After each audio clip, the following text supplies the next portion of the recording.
কিস্তিতে একটি ব্যাগ কিনলে দামের 5/12 বেশি দিতে হয়।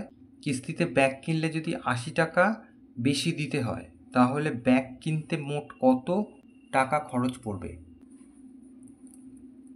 এখানে বলেছে দামের 5/12 বেশি দিতে হয়, সেই 5/12 সমান সমান 80 টাকা। তাহলে আমরা কি করব? প্রথমে লিখব যে মনে করি সমগ্র দাম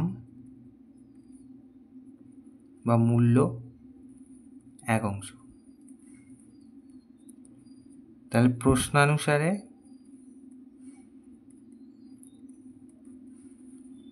এই যে 5/12 সমান সমান হচ্ছে 80 টাকা। তাহলে অতএব 1/, সমান সমান 80 ভাগ 5/12। তার মানে 80 গুণ 12 5 উল্টে গেল, 5 16 80, 6 বারং 72, হাতে 7, 12 × 12, 12 × 7 19, এত টাকা। তাহলে 192 টাকা।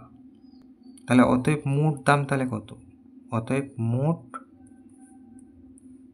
দাম পড়বে কত? এই যে 192 টাকা, এখানে দাম মোট, আর 80 টাকা বেশি দিতে হবে, তাহলে এত টাকা। যে 2 আর 0 2, 9 আর 8 17, হাতে 1, 1 আর 2, 272 টাকা। তাহলে এইটা হচ্ছে উত্তর।